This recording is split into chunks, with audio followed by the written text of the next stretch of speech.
Uh, is it good? Still good morning, ladies and gentlemen. Good morning. All right, I am sure you all know me. My name is Kofi Ampadu from the College of Engineering. And I chair the one of the policy champion teams. Today we're going to talk about the quality assurance policy of KNUST. This is the composition of my team. You have myself as chair, and there is a policy on course names and numbers. I'm sure most of you do not know that there is a policy on it.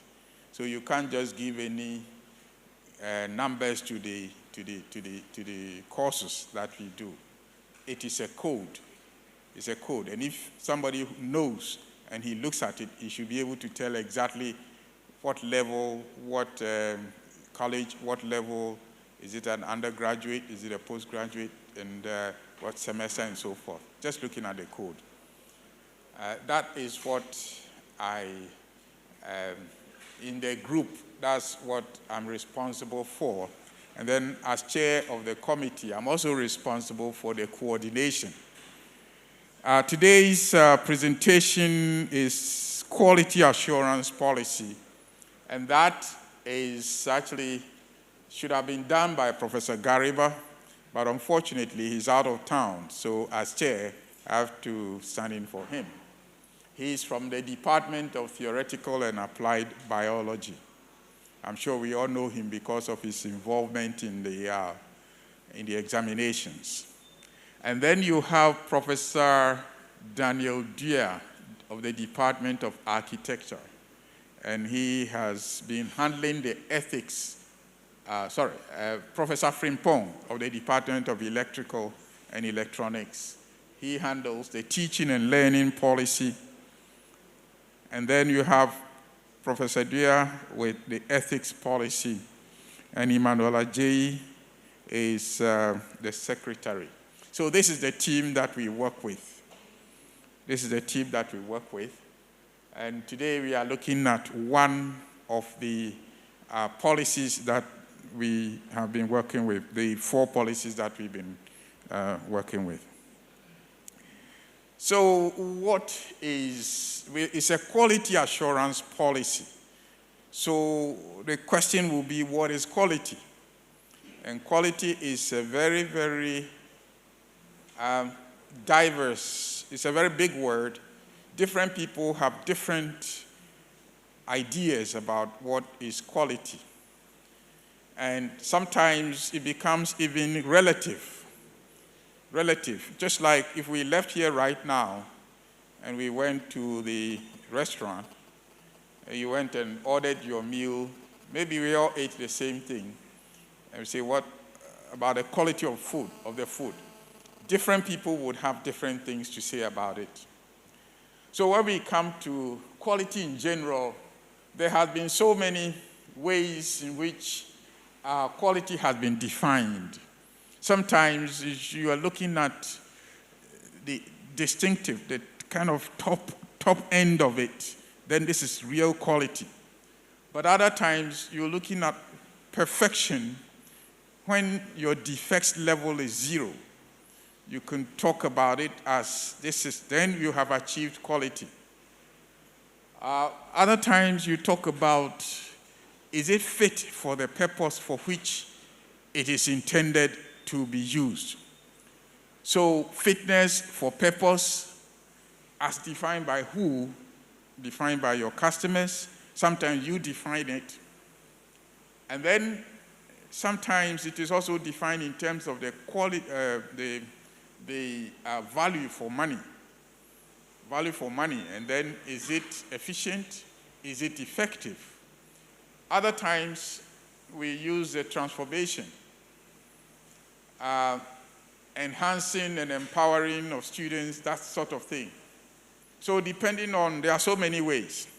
Generally for education, we will be using the fitness for purpose and transformation would be the definition that seems to fit education tertiary education and what we do.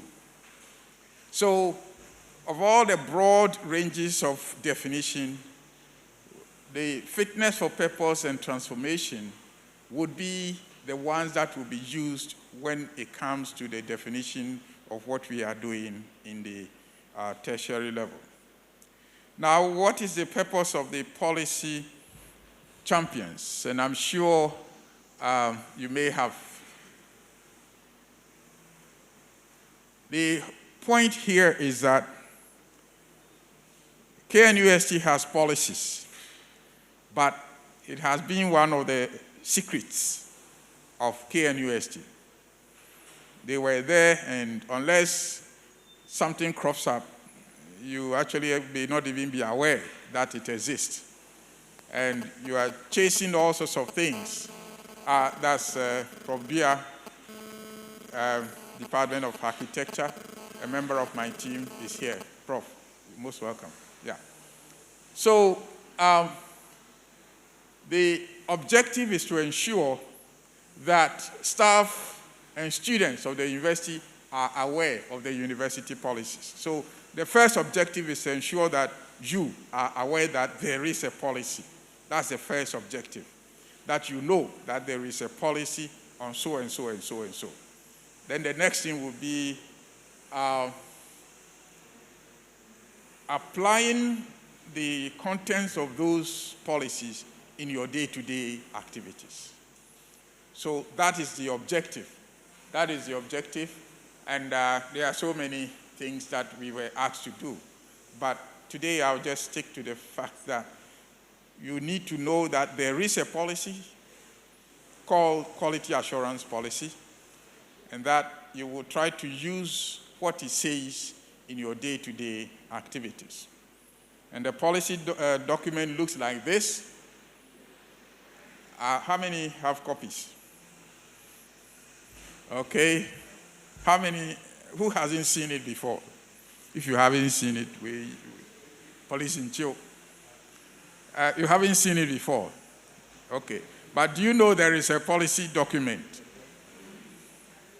Do you know it exists? So this is the document. I think it must be online now, is it? All right, now it's online. But some time ago, it was a bit difficult to get it. But this is what we are talking about, the Quality Assurance Policy. This is the KNUST Quality Assurance Policy. Now, what is in it? I tried to put the table of content to give you an idea about what is there. I'm sure you can see that, well, so you have the table of content, chapter 1, chapter 2, chapter 3, chapter 4, 5, and chapter 6 conclusions. So there are 6 chapters in the policy assurance document. Chapter 1 will do a little bit about the background. Chapter 2 will do the context. Chapter 3 will look at some policy statements. Chapter 4 will look at the administrative structure that is required to implement. And then chapter 5 will be some of the activities that we do in order to ensure. So we will then let's now talk a little bit about quality assurance. There are many, many definitions. But, you know, the Act of Parliament that was used to establish the university said that KNUST must be doing maybe 3 or 4 things. We must be providing higher education. We must be doing research. And then we must be disseminating the knowledge that we generate in the research. And then we must be fostering relationships with other parties. And so this is what has been the mandate of the university since it was established in the 50s. the last time I did a seminar for the College of Engineering, and I was asking whether the roles and expectations of the university change over time. In Europe, the universities have changed. They have moved from a teaching university to a research university. Now, most of them are the entrepreneurial side. Sometimes we want to do the other things, but we are still stuck in our original mandate, which is fine, but it may require. But anyway, these are the 4 or 5 areas that we are meant to do. We all know that. And we say that our strategic objectives are from the science and technology, which is in our name. Otherwise, it will be the same thing that is quoted for almost every university. You know our vision statement, our mission statement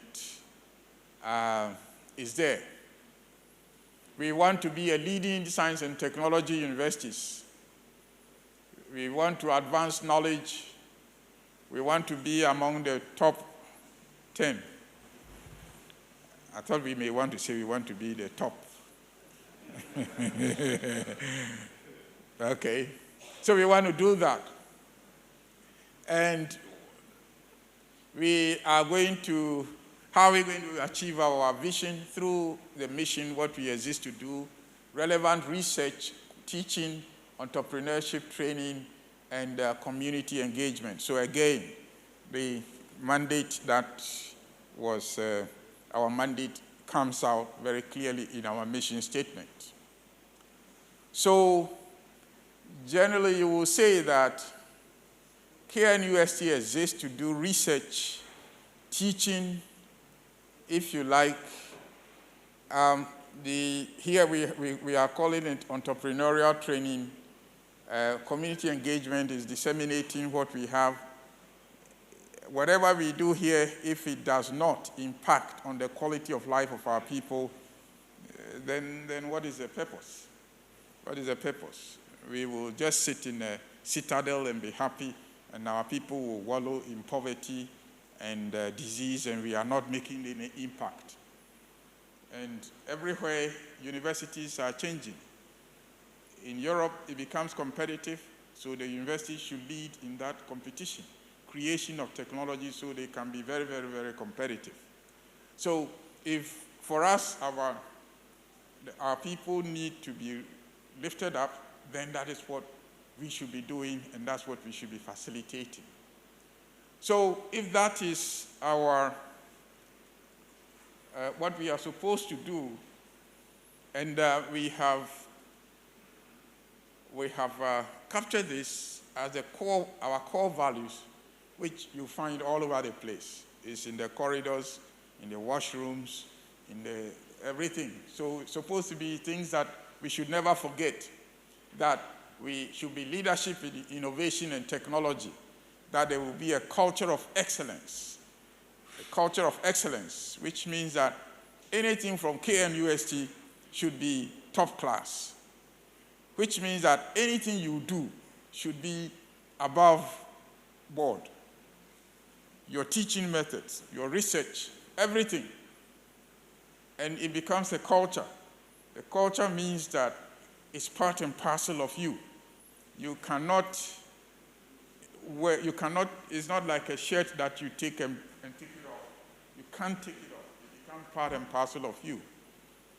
And of course, diversity and equal opportunity for all, integrity and stewardship of resources. So this is the context in which we are talking about a quality assurance in all the things that we do. So if that is the, then we are talking about a quality assurance policy should provide the overall framework for everything that we are doing. If we are summarizing that we are to do teaching, so quality assurance in teaching. We are to do research, quality assurance in research. We are to do dissemination, quality assurance in dissemination. If we are to do any kind of extension services, then it should be quality assurance in them, in everything that we do. So quality assurance is not a question of just the people in the lecture rooms. It is UITS. It is maintenance department. So I'm sure she talked to you about the maintenance. And the point of quality assurance is that you shouldn't come and do it and then be called to come back and do it again. So quality assurance should cut across all operational areas. And the different operational areas, as you will see, we will talk about, there will be specific policies to deal with them. So there are many, many definitions of the quality assurance, but the one that I picked is that it is a systematic review of everything that pertains to the educational programs that we are doing to ensure that acceptable standards for education, scholarship, the support systems and everything are maintained. And the whole purpose is to build a capacity within KNUST such that we are maintaining and improving upon the quality of what we do. So it's maintenance of the quality. So if you can't do anything, don't let it slip under your watch. The minimum is that it should always be improved. And that is quality assurance. And the systems that is required is what we are talking about. Now, the specific policy statements.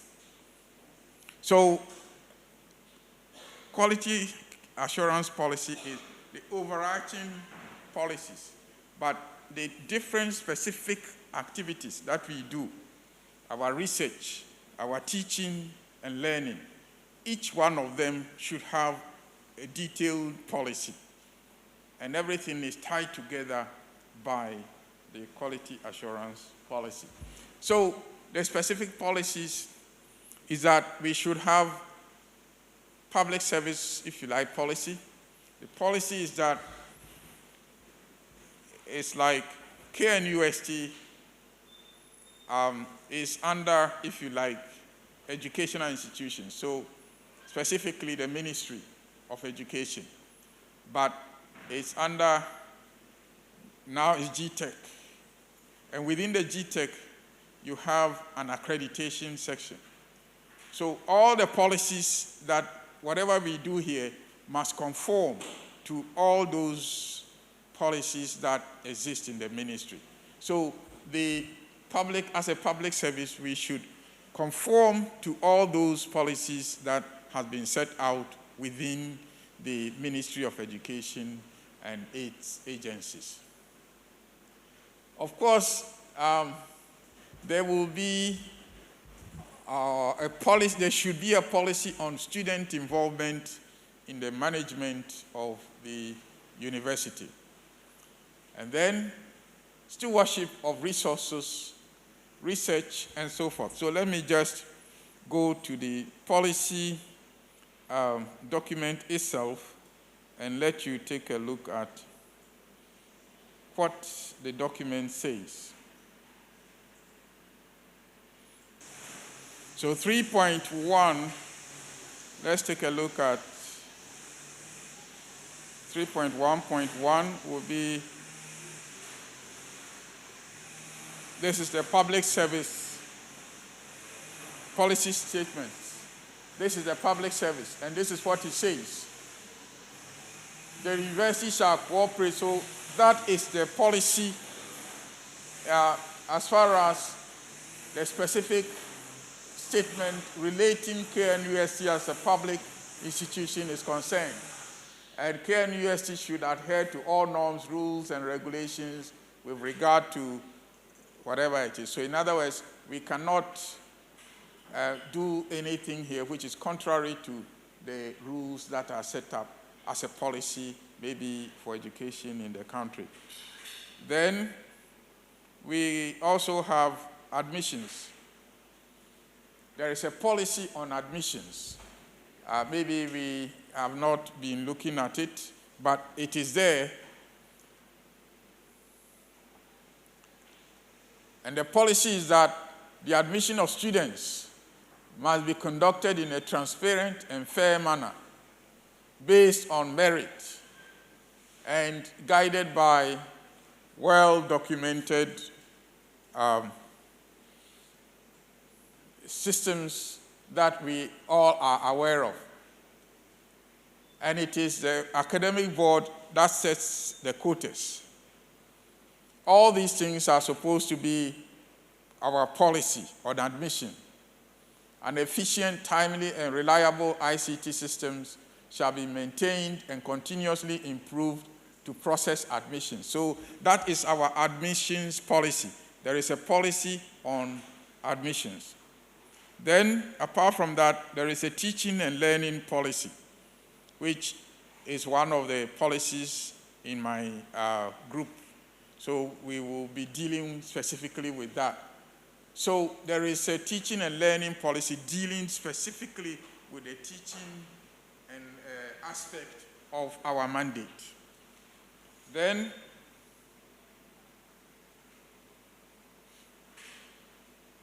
so it talks about a whole lot of things.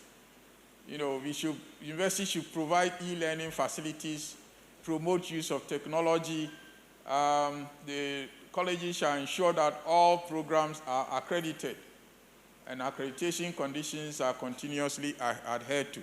So there is a university policy. So if the program that you have is not accredited, number one, you are breaking a university policy, and that policy would find also that it is contrary to a higher level. That's the GTech requirement. So in other words, it is an illegal program that you are running. Then all students shall make themselves available for instructions. Okay, so a student cannot come here and you say, well, you are more than 21, so if you come and you won't come to class, it's up to you. No, there is a policy that they should make themselves available for instructions. Then when they come, they should adhere to the requirements of their programs and perform all tasks assigned to them as part of the learning process. There is a policy on that students must go for lectures. And when they come, whatever instructions that you give them is part of the policy. Then research policy. There should be a comprehensive research policy which should be reviewed from time to time. And I'm sure there is a group that is also working on that particular one. So, but the overall is that everything that we do must be guided by a quality assurance system. Then there's a lot on the research policy, but I will leave it to the details when it comes. There is also, or there should be a very clear HR policy. For recruitment, there should be a very clear policy on promotions, and I'm sure as for staff, because promotions are dear to people's heart and it brings in a whole lot. Everybody is aware that there is a promotions policy. The document that almost everybody has a copy sitting somewhere under their desk, which they consult very, very often. Is that not it? Isn't it? You won't say. But for promotions, everybody is aware. But there should also be a policy on staff development. So the university shall commit itself to continuous professional development of its staff through organization of in-service training, workshops, seminars, and provision of study opportunities. So these are all part of the policy on staff. So there's a specific policy on staffing. Then you have a policy on health and safety. The university shall provide a safe environment for its entire staff, students and others living or operating within the university community. So if there is a room where either the lighting or some things are sticking out that could be a source of problem with safety, the university is obliged to ensure that it is easily corrected. So part of the maintenance policy would be that is part of it because it is something that has to do with health and safety. So, of course, it talks about the emergency response services, the fire, then the health, and so forth. So all these things are mandatory parts of the health and safety policy that the university should have and should maintain. Of course, the security, maintaining security is part and parcel of the health and safety requirements. Then you can also have stewardship of resources. The university shall actively promote and maintain environmentally sustainable processes in respect of land, air, water bodies. So the water bodies that we have, sometimes I think the university should be taken to court for some of the things that it does to the water bodies around. The waste that goes in. What is the quality? We know from environmental assessment that after your treatment of the waste, the final disposal, discharging it into the stream should not make it worse off. So if not, then it means that your treatment process is faulty. So very, very important. And we should be the ones that should lead. So if people complain about other places, let them be. But when it gets to KNUST, we should have the best waste management system in the whole of Ghana. Why? Because we have a whole center of excellence in waste management. But do we? When it comes to the discussion, you can interrogate that. So, and of course, our use of resources. We should have the most efficient systems here. Building structures at minimum cost. Stewardship of resources. And then integrity in service. All the things that we do should all be, there should be a policy, or there is a policy on that. And then, of course, we should have a policy on student involvement in management. Okay, student involvement in management, not student taking over management. They should be involved in it, but as stakeholders, but not as dictators of what should be. So these students should be well represented in all committees, boards, as stipulated in the statutes and other policies. So that is the overall student involvement. So the issue here is this. We have a lot of these, all of these different policies. They are all integrated by the quality assurance so that if we are doing that, there is the sexual harassment policy, there is this, there is that, you put them all together. Our quality assurance system should then deliver the highest quality in terms of the expectations. And who will be the stakeholders, and what are they supposed to do? Well, Here we have responsibilities of students. Our stakeholders, if you like, staff, students, management. These are the three that has been listed. Of course, we have our external stakeholders, which is the community, the country.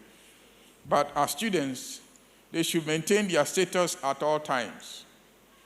So I think when we come to, we know we have a system for making them do it. And then they must seek to always promote the image and integrity of the university. So a student should seek to maintain and promote the image. So whatever they do which is contrary to giving out a good image, if they dress in a way that is not what we expect of a KNUST student, that should be against that responsibility. So the students have a responsibility. The staff also have responsibility. They must undertake their assigned duties with diligence, dedication, highest degree of integrity, that which is one of our core values. So whatever you do, handling student marks and the power that it gives you, they are very, very small things. But in your little corner, handling student marks, deciding whether they have passed or failed is power. And sometimes it's very interesting the way people handle that power. And you stand by since you've seen it all, and you look at the young lecturers. The students are following them, and they are going, and you see the sort of power and the way they're going. Say, hey, this is very small, very, very small. And the bigger ones will be coming. So you must learn to handle it properly. You must learn to handle it properly. So, and then provide service to the university. So it is part and parcel of your responsibilities on committees, service to the university. Fortunately, because this is integrated into promotion, anything that is integrated into promotion, we fight over it. Anything that does not contribute directly to promotion, it becomes very difficult to get people to do it. And everything must ensure quality in everything that is done. Then, of course, university management also has a responsibility to provide you with the environment for you to do your work. So if things were good, university management will be required to ensure that they give you your minimum capital that you require to set up your research agenda. It's all part and parcel. Other places, they do it. But that's... So with this as the responsibilities, we have in the next, the administrative structure. The administrative structure that is used to bring this about.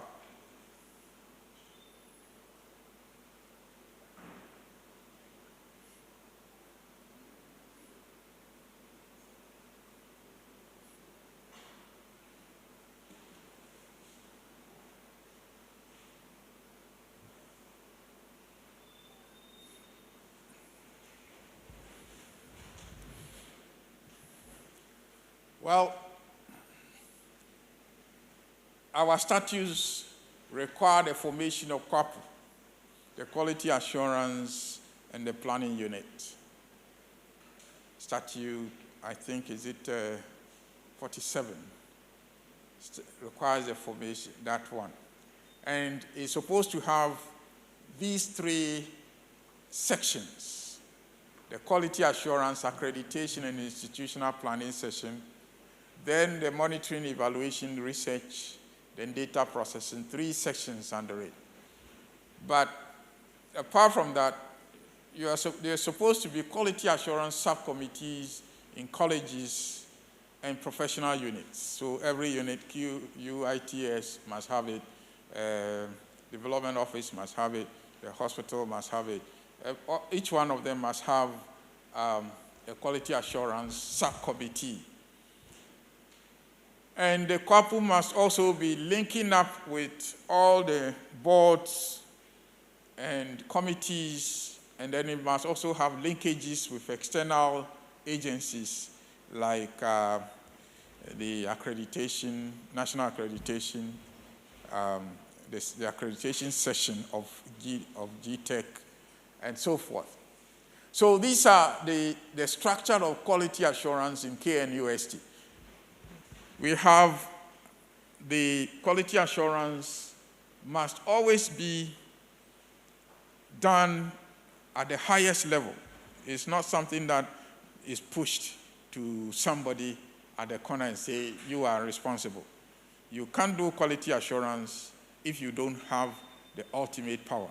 So recognizing that the quality assurance is under the office of the Vice Chancellor, which is where it should be. So the Vice Chancellor must have direct overview of that, because it's a very fundamental thing which encompasses everything that we do. If we fail there, everything we do here would not satisfy our stakeholders, and it would not do us any good. And then it is extended. It is the colleges and the professional units. The academic work takes place in the colleges. So it's important that the quality assurance system starts from there. And then, of course, the other professional units. The history of quality assurance, you go way back. There is a gentleman called Denim, and his ideas were first imported into Japan when they were industrializing. He is an American, but the American didn't take him serious, but the Japanese did. And they call it QC circles.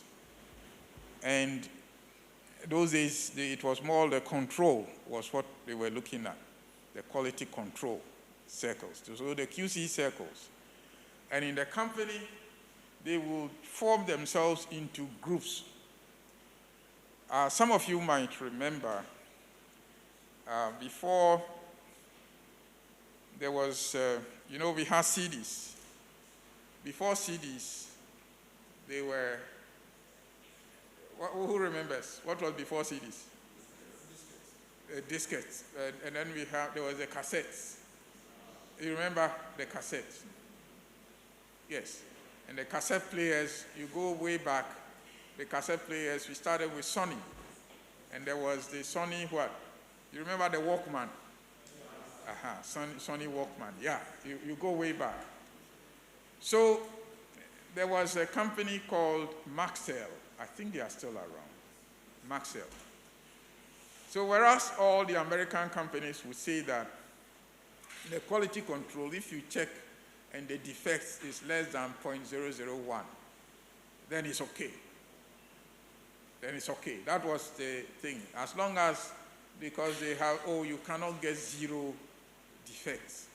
So if your quality or your defects level is not above a certain level, then it's acceptable. So Maxell came out to say that we cannot accept that. And so when they did their cassettes and they came out, they put up 100% defects free. If you find any defect, return it, and we will give you back your money. Okay? So they had the confidence to say that there is no defect in their product. And almost all of them, the Japanese companies, started on that. The quality assurance system then started emerging. And the system was that Toyota would have the same thing. You want quality, of your vehicles, yes.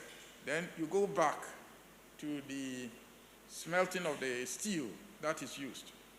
So in other words, the concept is this, that if there is going to be any defect, it's not going to come from me. You get it? Everybody, and it's a very long process. You know, the thing after you've done, you stamp the steel, it goes to the next guy, the next guy, the next guy, the next guy, and everybody says, it's not going to come from me. So whatever I do is 100% defect-free, or zero defects. And so the product that will come out became top quality. And before the world was aware, the Japanese products have moved very, very high. Many, many years ago, if something is from Japan, oh, Japan, it was synonymous with, maybe sometimes we say China. These days we say China. China means low quality in a lot of the things that we say. But they worked on it using the quality assurance systems. And they were able to come up with products that is top quality. I don't know who has a Honda vehicle. Somebody uses a Honda vehicle? Yeah? Eh? All right. But Honda was also, it was a motorcycle company. They were not making vehicles, motorcycle. And the first vehicle they came was like a matchbox. Very, very tiny and very funny. Then they went in through a quality assurance system and aggressive research and development. And now, the vehicles that they have, you've seen their designs. They're very, very pleasing to the eye. And they are capturing the market. That's why the automobile industry from Japan conquered the US. Toyota, Nissan, Mazda, Suzuki, you have Honda, almost all of them. And the big American vehicles couldn't compete. The fuel efficiency was also superb. And the American vehicles were termed, they are gas guzzlers. They consume quite a lot of gas. And they were helped by the 1978, something similar to what is happening now. Prices went up. So the importance of quality assurance and having a system is very, very important because it can completely transform an institution from something that, if you like, say is very low to something that is very, very, very high, if you take it properly. So everybody says, if there's going to be an issue, it should not come from me. So everybody is looking for the top. So how are we going to, or KNUST proposes to do, implement the quality assurance? Well, worldwide, there are three key methods. You have accreditation, you have assessments, and you have audits. So these three strategies, and KNUST uses them a lot. You will see all kinds of, so we have accreditation of programs, internal accreditation, and also external, that you must have your external accreditation before a program is, or maybe immediately after you have started. So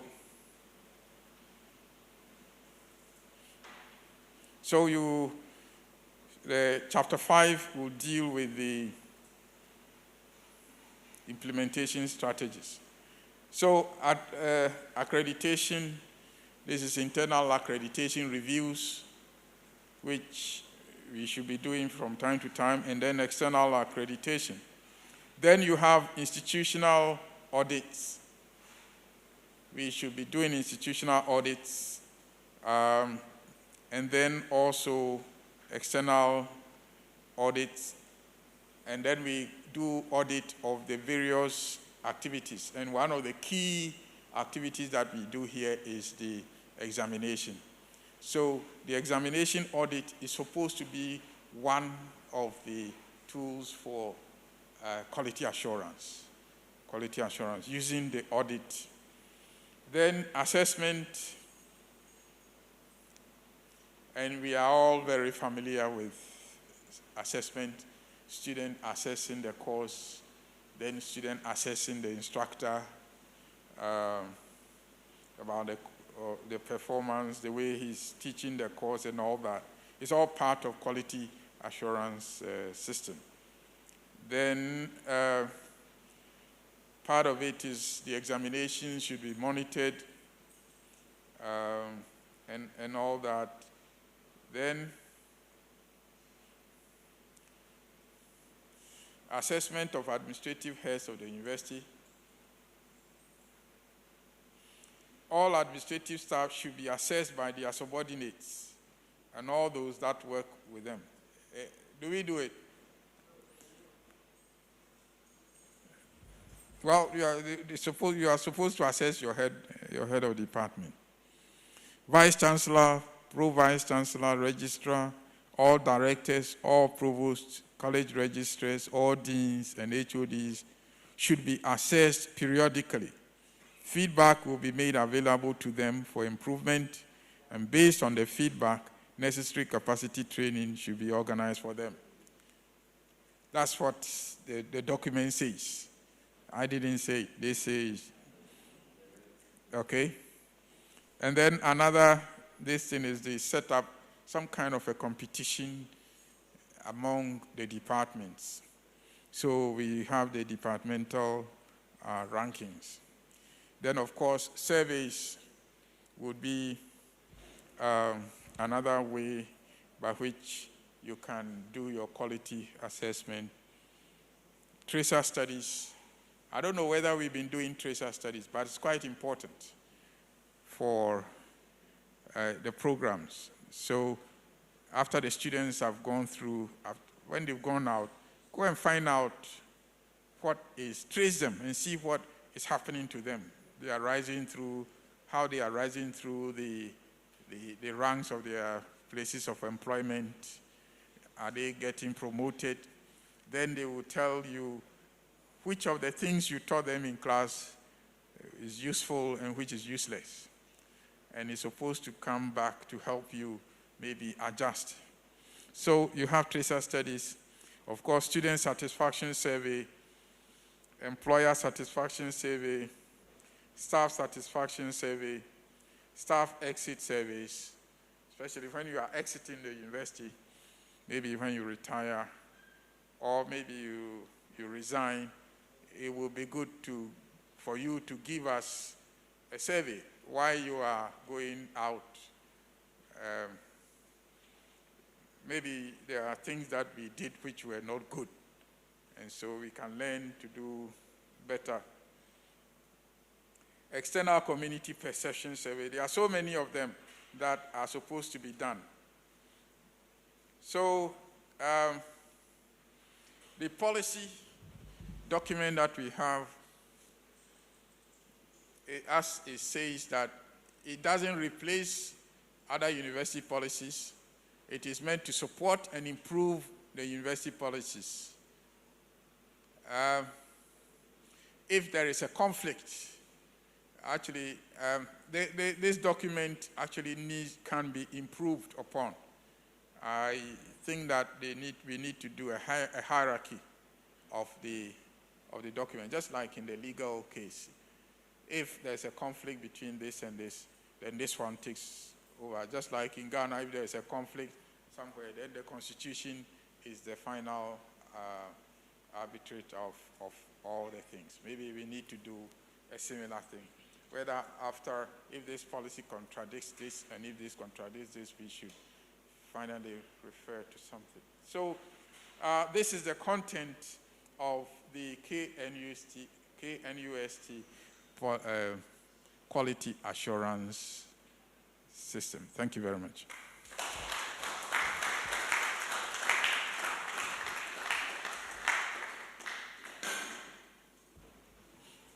There are a lot we have learned. There are lots Prof has said. If there are any questions, any inputs, any ideas, they are all welcome. I would want to know something about certifications. Our area of specialization or unit is very specialized. We have people from all backgrounds, computer science, computer engineering, and so many other places. But then when it comes to IT, you may come from, say, computer science or computer engineering, but you may not be conversant with certain areas of specialization. Now, there are some units in the university who place a lot of emphasis on their certifications, and that one boosts, the staff that are in that area. You strive to get to some place to get your certification. In that case, you are able to improve upon yourself and at the same time help the university. There was a case in time where there was supposed to be employment in UITS, and somebody with a background of telecom engineering was, rejected for going to work at computer engineering or engineering at the college itself. Now, my question is that when it comes to putting in certain certifications which are recognized, how does the HR ensure that say in UITS, you may have come from computer science, computer engineering, or even some other areas that are not related to IT, but if you have certain form of certifications, how is it enshrined in our policies or accepted in the HR so that these certifications are well recognized, such that staff are encouraged to pursue them, knowing very well that when they are done, they'll be recognized. And I am sure that staff, when they go through that, are able to improve upon themselves as well. How is the HR able to do this so that UITS get a place where our certifications should be recognized? Is it that the unit will have to come up with the forms of certifications that are recognized and that must be pursued by the staff, or HR itself has to come up with that? That is my question. I don't know whether I'm very clear on that. All right. I'll try, even though I don't quite understand and I don't know the background, but it appears if you talk about certification in general, you will have professional certifications. And sometimes you will have professional units in the university that are supposed to be manned with a certain professional certification. If you are at the hospital, if you are supposed to provide the services, you are supposed to be certified by the Ghana Medical, Council or whatever it is. If you are supposed to be at the development office as an architect, you must be certified by the Ghana Architectural Association. If it is engineering, the Ghana Institution of Engineering will do that. If it is quantities, then you will have the Ghana survey will also do that. So those who render professional services to us, they have their certification by the external professional certification authorities. There may be certain specific issues with certain things, but normally when you want to employ somebody, you will put out the requirements the requirements, and within it, it will set out the qualifications that are required. And if they set it out and you meet the qualifications, I'm sure you will be invited to take part in then it becomes a question of you all qualify, but based on the interviews and so forth, they may select the best. It's not easy to define or sometimes you will have, it's a service that is being provided. And the service may be provided by somebody with a certain skills that you can list. And the skills may or may not fall into one of the professional groups, but it will be a mixture of skills. So in other words, it could be somebody with a background in either computer engineering or computer science or something but the skills are there and they will be able to handle. So if I don't know the particular specific thing, generally this is what I can comment on, that if it is a specific professional requirement, then the requirements will be set out by the professional body that is responsible for it. And that would be taken into account, in addition to other things that the university, the employer itself, will list. Okay. Prof, I don't know, I would add something small to his question. Maybe it will elaborate it. There's a situation whereby the ones you were talking about with the health sector, there is a defined something that everybody will know that this is for the health sector. When you come to architecture, the board is there. But in the case of IT, we have the NIIT, we have IPMC, IBMI, we have Cisco. And it's like when you get to HR, it's quite a bit difficult for them to know which is which. So I don't know whether it is a contribution to his question or to yours. What I would want to suggest is that maybe because you are dealing with quality assurance, they can be previewed to some of these certifications. Because you realize that somebody would be having a certificate that is okay and correct. But because they don't have knowledge about it, the person is refused an opportunity to be part of, let's say, the competitors. I don't know if that is... Well, I wouldn't know specific cases, but remember, normally when there is a little bit of a vacuum, people try to fill it. IPMC, for example, may have a certain specific training thing, but IPMC certificate per se, I don't think nationally you can take it anywhere and let it be. It will show certain competence in certain specific things, and those will be the specific things that they may want to test you on, that you can do this, you can do that, you can do this, you can do that. Are you with me? But just saying that I have IPMC certificate and that alone is enough. Like you have KNUST BSc, we accept it, KNUST BSc. We are not going to go again into the details of to check that you really know the things, because it's acceptable. Prof, please, the baseline is there. The person might have KNUST degree or master's. But in this case, you need a certification in addition to that. A certification of what? Let's say networking. And then you realize that Cisco runs it. And there are other institutions, well-recognized institutions that do also run the Cisco, the networking certification. Right, okay. But this is the situation whereby HR is not privy to these things, and they cannot really differentiate. I remember a question somebody asked me from the HR. What is the difference between the networking people and the application people? So you realize that they really don't know what IT entails.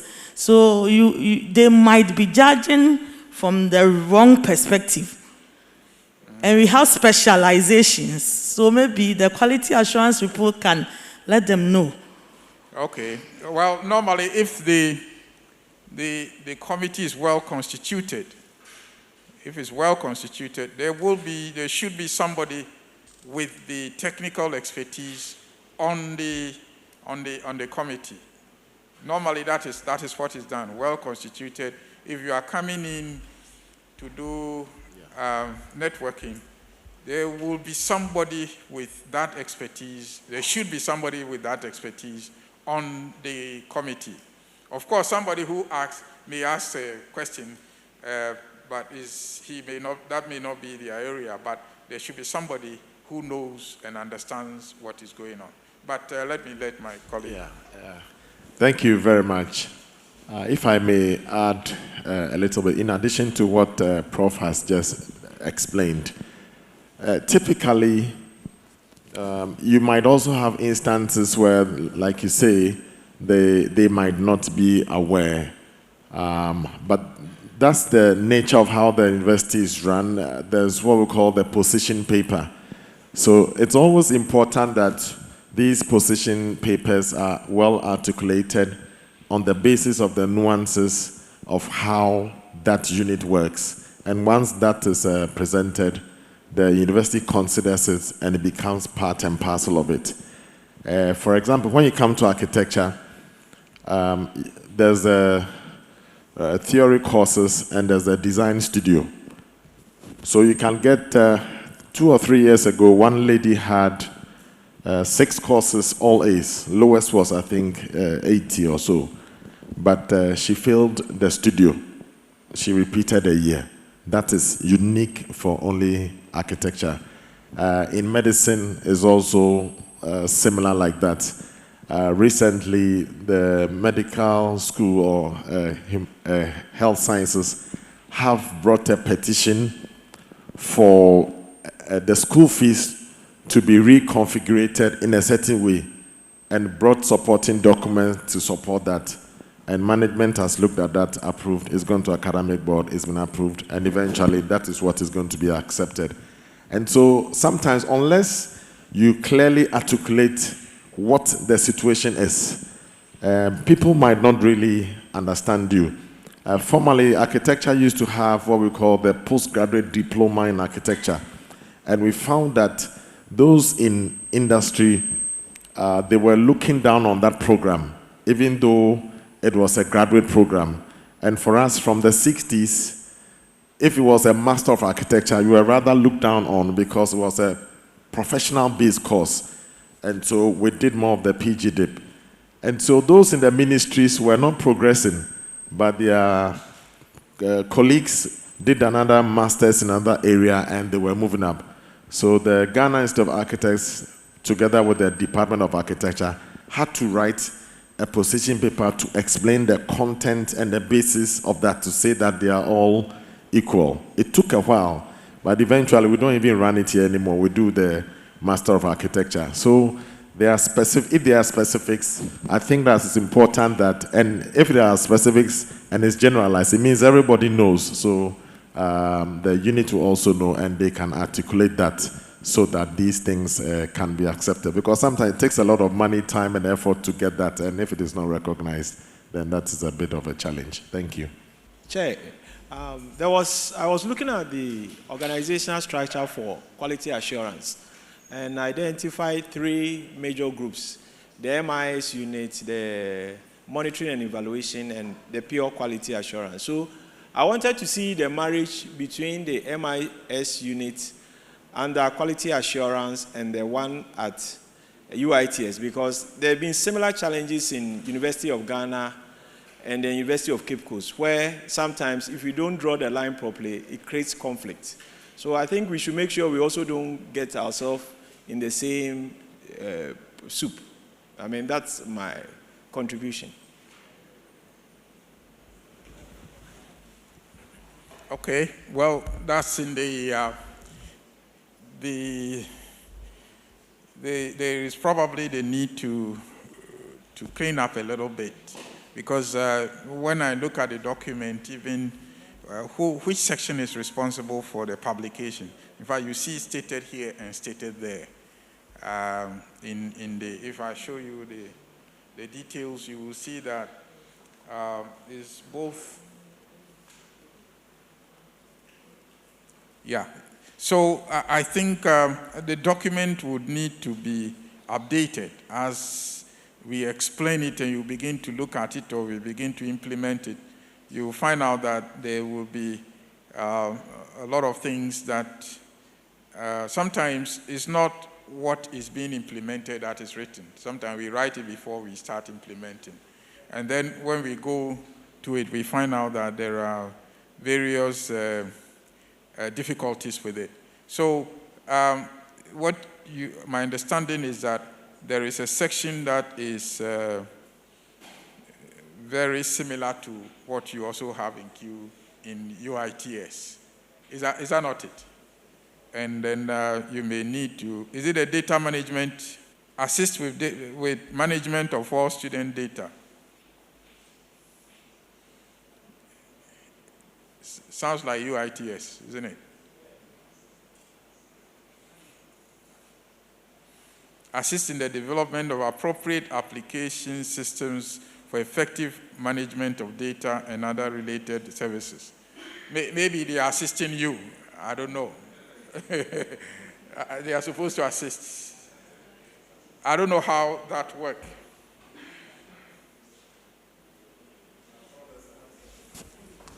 Yes, please.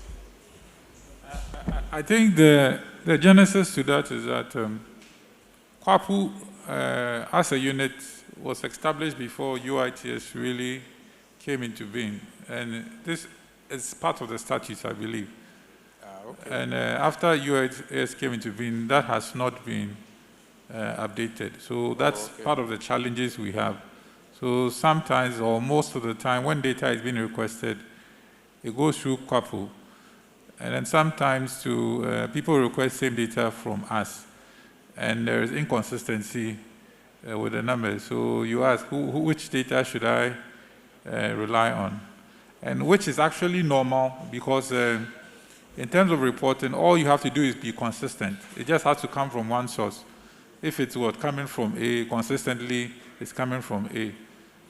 For example, as we take accounting, there are very various ways in which you value an asset. But once you decide on an approach, you have to consistently use that approach.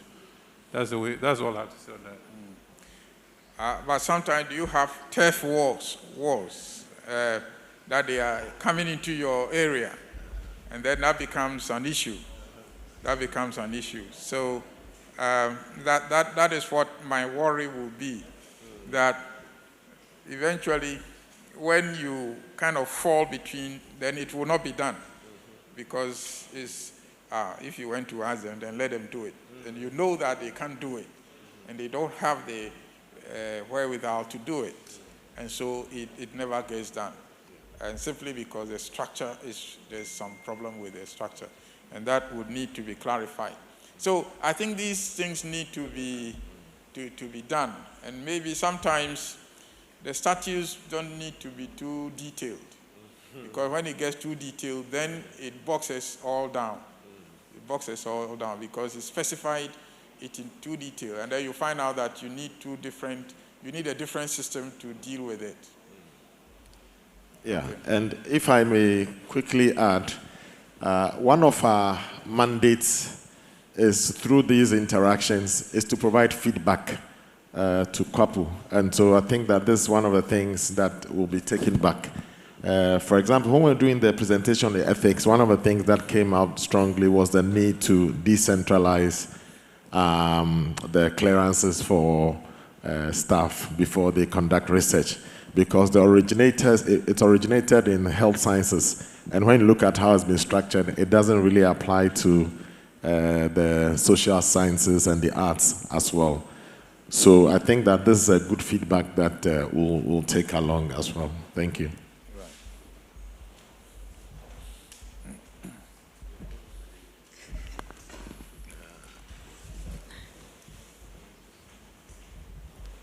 Hello, Prof. In the quality assurance policy, I saw something on the student assessment of lectures and courses. Yeah. Just want to ask if there's a concrete, specific policy regarding that. Because there's a system for students to assess lectures and courses, but it looks like it's more or less laissez-faire. As if the student chooses, he does it. Over the years, we've been trying to use a number of strategies to get them to do it. Is there a specific policy for that? Can the student decide to do it or not? Or we can force them to do it? Thank you.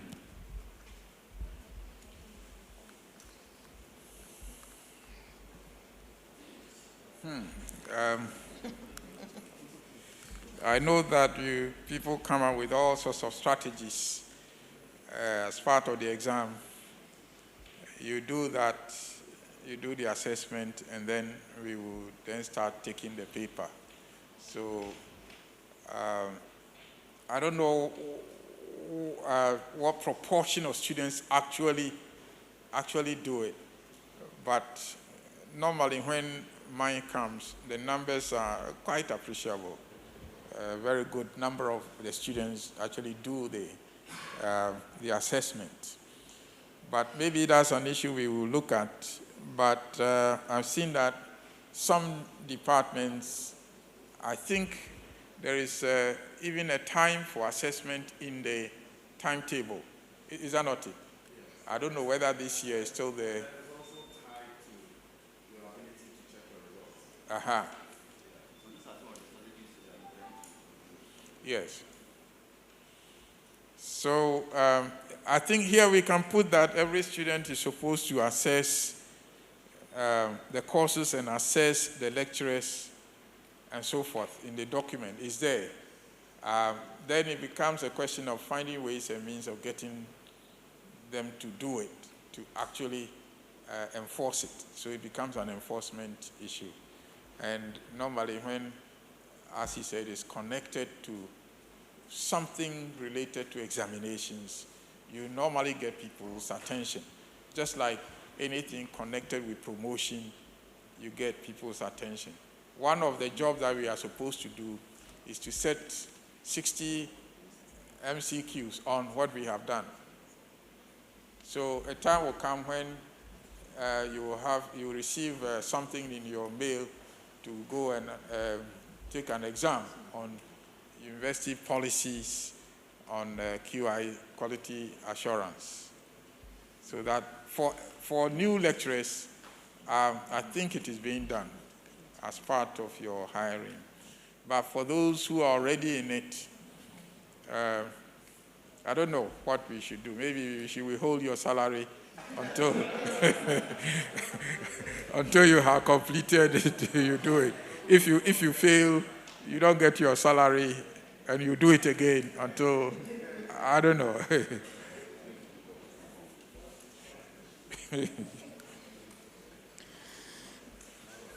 Okay.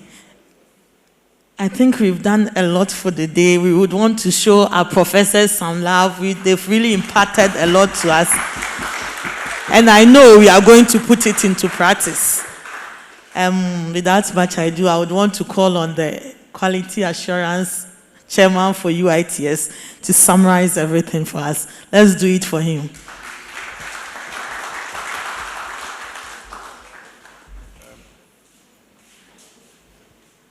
I want to say, on behalf of the UITS team, I want to say a big thank you to the QHS persons assisted by their team members for such a wonderful presentation on quality. First on the maintenance policy, and then second on the quality assurance policy. And as Prof. Francis Osudaku said, the policies are all connected. And you will notice that I think the overarching policy is the quality assurance policy. So it starts from here, and it references all the other policies at one point. But the point of this is to give us focus. As Prof. Ampedu mentioned, quality can be defined in so many ways. But in our context, we are trying to look at policy in the ways that allow us to execute our mandate, which is to teach, to do research, and to learn, and to help our students be entrepreneurial. And that is very good. And to do this, we need to do it in an environment that is conducive for learning, an environment that helps people to teach. And that's where the maintenance culture comes in. If you put up a new structure, it's nice initially, but you don't continuously maintain it so that it looks good all the time. Then your standards begin to fall, and then the identity or that kind of brand that you had also begins to fall, and then KNUST is no longer attractive. Now, there's a lot of competition in the university space. Many universities are coming up, so we need to try and be unique in ways that people want to come here. And one of the ways is to build a culture of quality. I'd like to touch on a few things Madam mentioned by way of recap, so that after we leave here, we begin to think about these things. One of the things they talked about was equality and diversity.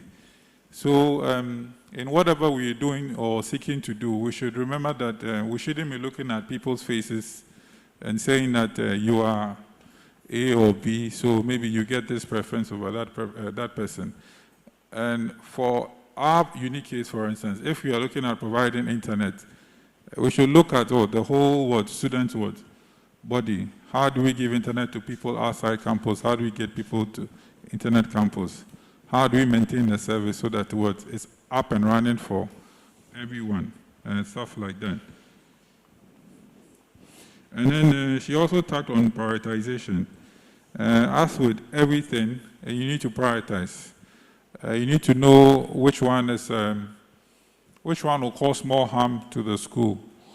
So if you identify a problem and it's such that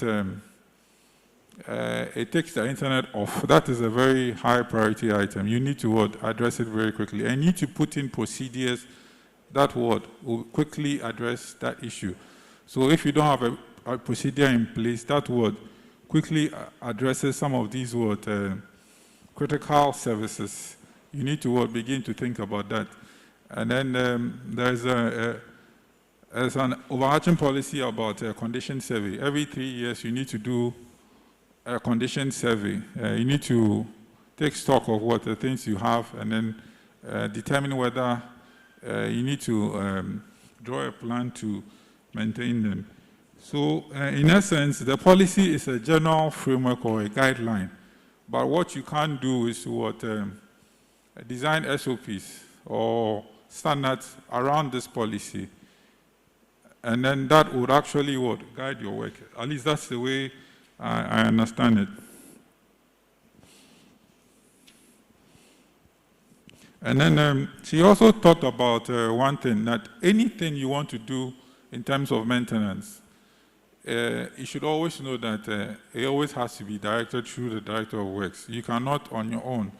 And that's why having a forum like this is very important.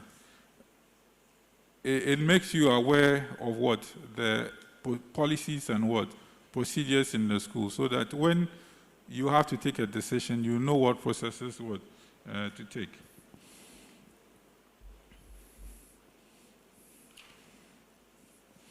So on the quality itself, I think Prof touched on it, as I actually already said, that but the quality in our case is it's quality in a way that transforms education. So that is how we should view quality. And quality should be such that it enhances learning. There are many definitions, but this is a definition that fits us very appropriately. And he also touched about, I particularly like the Japan example, where he talked about the approach to zero defects.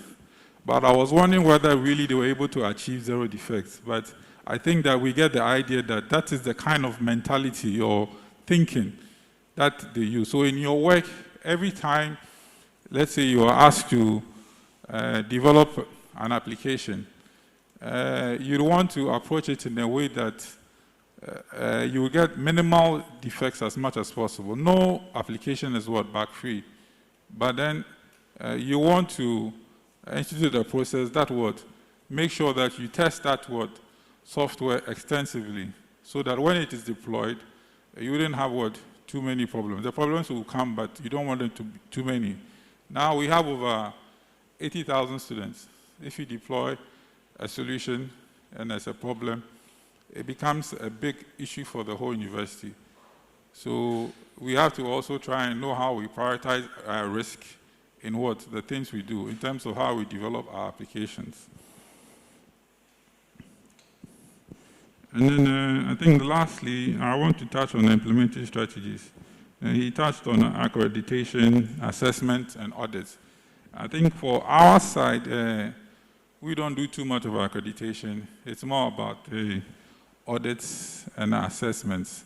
And I think the assessment is by way of service, if I'm right. And then audits, I think recently we had the Ghana Audit Service come over to audit our applications.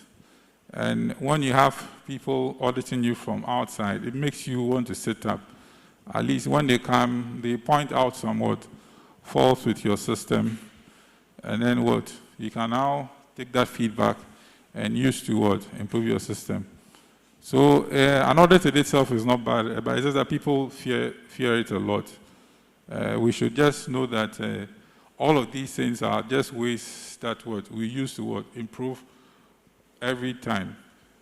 And in software development lately, you need to realize that no product is final in itself. There's always be improvement, and it's all through feedback. So on that note, I wish to say a big thank you on behalf of the director and UITS. Thank you very much for a yeoman's job. Thank you, Mr. Azu.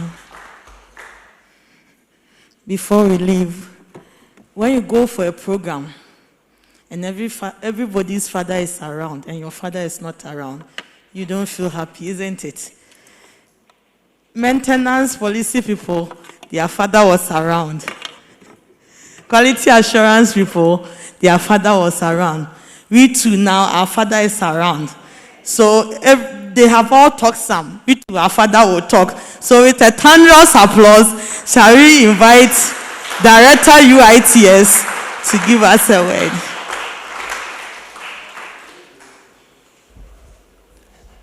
First of all, I want to apologize for not being able to be here at the start of the program. I was in another meeting at the council chamber.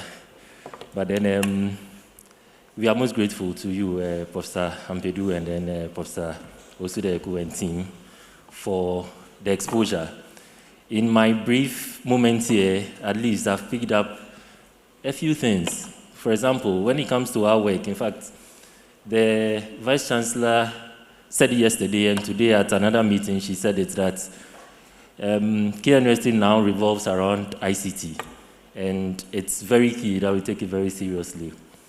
Obviously, when it comes to the issue of total quality management, Dr. Demin and the principles he taught and espoused is very key to the UITS. So it's something I learned, and I believe that all of us would be very interested in adhering to those principles so that when it comes to whatever the end users of our services are consuming, they have the highest quality. Internet, bandwidth, access to the Wi-Fi, and all of that. Then, as well as Professor Ampedu said, you will need to find a way of making sure that we are all aware of what is in there. I have known about the appraisal system and all of that, but I didn't really know it was hiding in the quality assurance policy. So it would be good to appraise our HODs, deputy directors, the director himself, and then based on the feedback, we would use it to have customized trainings for them in terms of maybe human relations, technical expertise, continuous improvement, and all of that. So that was very key. Then as well, I think there was this other thing. Yes, anyway, so the point is that within this short period, I've learned a lot. And I believe that those who have been here longer have learned even much more. And we will take it the next step to ensure that everybody kind of, should I say certify, or take some short, brief exam or so that at least we know what is there and we will be able to make sure that we conform to the principles espoused in these policies so that we don't fall foul of it. I mean, in this era where we have this situation where sometimes some people are a little careless, for example, with, say, issues of gender, sexual harassment and all of that. All these policies are there. We need to know what is in there, and we need to make sure that when, for a place like ours where the males dominate, you do not pass certain comments that will make our fellow ladies feel uncomfortable and all of that. So I believe it's very important that we really go through all the policies and make sure that we know what is there. So in brief, thank you so much. It's been very enlightening and we are most grateful. Thank you, Director. We are so proud to have the youngest director in the whole of KNUST for now. Do it better for him.